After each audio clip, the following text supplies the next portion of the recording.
नमस्कार। आज के इस एक्सप्लेनर में हम अप्रैल 2026 में मणिपुर में हुए दुखद घटनाक्रमों पर करीब से नजर डालेंगे। त्रोंगलाओबी में हुए विस्फोट और उसके बाद जो सुरक्षा संकट पैदा हुआ, हम उसके हर पहलू को पूरी तरह निष्पक्ष और स्पष्ट रूप से समझने की कोशिश करेंगे। तो चलिए, बिना किसी देरी के 7 अप्रैल की उस रात से शुरुआत करते हैं। जरा सोचिए, बिष्णुपुर जिले का त्रोंगलाओबी इलाका, गहरी रात का वक्त और एक परिवार अपने घर में सुकून से सो रहा है। तभी अचानक एक विनाशकारी हमला होता है। ये सिर्फ एक खबर भर नहीं है, बल्कि एक ऐसी भयानक मानवीय त्रासदी है जिसने एक ही झटके में सब कुछ बदल कर रख दिया। ये हमें दिखाता है कि कैसे एक अचानक घड़ी घटना पूरे राज्य की शांति को गहरे सदमे में डाल सकती है। त्रोंगलाओबी में हुए इस आवासीय हमले की गहराई में चलते हैं। अब 5 का ये आंकड़ा, सच कहूं तो ये महज एक संख्या नहीं है। ये इस हमले में अपनी जान गंवाने वाले 2 मासूम भाई बहनों की उम्र से जुड़ा है। इनमें से एक बच्चा 5 साल का था और दूसरी बच्ची महज 5 महीने की। इस बात पर गौर करें तो इस त्रासदी का दर्द और भी गहरा महसूस होता है।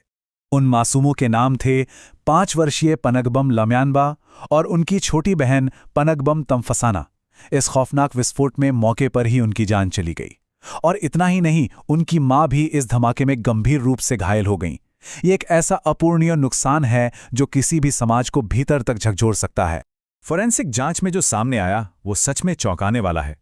इस हमले में एक उच्च तीव्रता वाले आईईडी यानी इम्प्रोवाइज्ड एक्सप्लोजिव डिवाइस का इस्तेमाल किया गया था। रात के अंधेरे में एक आम नागरिक के घर को इस तरह मिलिट्री ग्रेड विस्फोटकों से निशाना बनाना, एक निहत्थे सोते हुए परिवार पर ऐसा हमला स्थिति की गंभीरता और क्रूरता को साफ साफ बयां करता है। इस घटना के बाद जो व्यापक जन आक्रोश देखने को मिला, अब उस पर बात करते हैं। 7 अप्रैल के इस हमले के तुरंत बाद न्याय के लिए एक अभूतपूर्व 25 दिवसीय विरोध प्रदर्शन शुरू हो गया। माता-पिता का दर्द इतना गहरा था कि उन्होंने न्याय सुनिश्चित होने तक अपने बच्चों के शव लेने से ही साफ इनकार कर दिया। कई दिनों के भारी तनाव और समुदाय के लोगों की लगातार अपीलों के बाद आखिरकार 3 मई 2026 को अंतिम संस्कार हो सका। ये समय रेखा खुद ब खुद बताती है कि इस घटना ने स्थानीय लोगों को किस कदर आहत किया था। देखते ही देखते अशांति पूरे क्षेत्र में फैल गई। मीरा पे भी महिला समूह के नेतृत्व में विशाल रैलियां निकाली गईं। हालात इतने बिगड़ गए कि काकचिंग, सिंगजामेई और खुराई में सुरक्षा बलों और प्रदर्शनकारियों के बीच गंभीर झड़पें हुईं। भीड़ को काबू करने के लिए आंसू गैस, स्मोक बॉम्ब और स्टन ग्रेनेड तक का सहारा लेना पड़ा। वहीं संयुक्त कार्रवाई समिति यानी जेएससी ने राज्यव्यापी बंद का आह्वान कर दिया। नतीजा ये हुआ कि पूरी इम्फाल घाटी पूरी तरह ठप पड़ गई और इंटरनेट सेवाएं भी निलंबित करनी पड़ी। अब हम इस स्थिति से जुड़े व्यापक सुरक्षा खतरों को समझने की कोशिश करते हैं। देखिए, इन घटनाओं को समझने के लिए बड़े परिदृश्य को देखना जरूरी है। ये अशांति अचानक से हवा में पैदा नहीं हुई है। ये सब मैतेई और कुकीज़ो समुदायों के बीच चल रहे एक व्यापक और ऐतिहासिक जातीय संघर्ष की पृष्ठभूमि में हो रहा है। बिना किसी का पक्ष लिए अगर निष्पक्ष रूप से देखा जाए तो इस जटिल जातीय तनाव को समझे बिना इन दुखद घटनाओं की पूरी तस्वीर साफ नहीं हो सकती। इस इलाके में खतरे कितने अलग अलग रूपों में सामने आ रहे हैं, जरा इस पर गौर करें।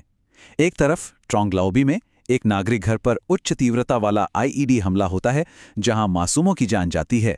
और ठीक उसी दौरान इम्फाल अंतर्राष्ट्रीय हवाई अड्डे के कार्गो टर्मिनल पर भी एक कम तीव्रता वाला आईडी धमाका होता है।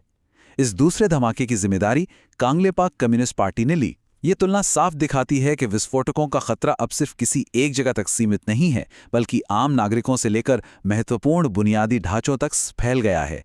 खतरे की असल गहराई तो तब सामने आई जब सीआईडी के बम निरोधक दस्ते ने उसी त्रोंगलाओबी गांव में कुछ खाली पड़े घरों से 2 और उच्च तीव्रता वाले आईईडी बरामद किए। कल्पना करके देखिए, अगर ये बम समय रहते नहीं मिलते तो क्या होता। इस त्वरित कार्रवाई ने यकीनन एक और बहुत बड़ी मानवीय त्रासदी को टाल दिया, पर ये भी बताता है कि लोग कितने बड़े और छिपे हुए खतरे के साये में जी रहे थे। और अब बात करते हैं इस मामले में हो रही आधिकारिक जांच की। हालात की नज़ाकत को देखते हुए राष्ट्रीय जांच एजेंसी यानी एनआईए ने इस पूरे मामले की कमान अपने हाथों में ले ली है। इसके बाद काफ़ी तेज़ी से कार्रवाई हुई और त्रोंगलाओबी के उस आवासीय विस्फोट के सिलसिले में कई संदिग्धों को गिरफ्तार भी किया गया। एनआईए का इसमें शामिल होना ही यह साबित करता है कि राष्ट्रीय स्तर पर इस सुरक्षा खतरे को कितनी गंभीरता से लिया जा रहा है। अब जैसे जैसे एनआईए की जांच आगे बढ़ रही है, हम सबके सामने एक बहुत बड़ा और गंभीर सवाल खड़ा होता है। इस तरह के उच्च तीव्रता वाले विस्फोटकों का बढ़ना और सुनियोजित हमले होना मणिपुर की भविष्य की स्थिरता के लिए क्या मायने रखता है? यह सिर्फ अतीत की एक घटना नहीं है, बल्कि स्थायी शांति के रास्ते में खड़ी एक बहुत बड़ी चुनौती है, जिस पर गहराई से सोचना बहुत जरूरी है। खैर, आज के इस एक्सप्लेनर में बस इतना ही। इन जटिल और संवेदनशील मुद्दों को निष्पक्षता से समझने के लिए हमारे साथ जुड़ने के लिए बहुत बहुत धन्यवाद। हम आगे भी ऐसे ही तथ्य आधारित और गहन विश्लेषण आपके लिए लाते रहेंगे। तो कृपया मेरे चैनल को सब्सक्राइब जरूर करें ताकि कोई भी महत्वपूर्ण जानकारी आपसे छूट ना जाए। धन्यवाद।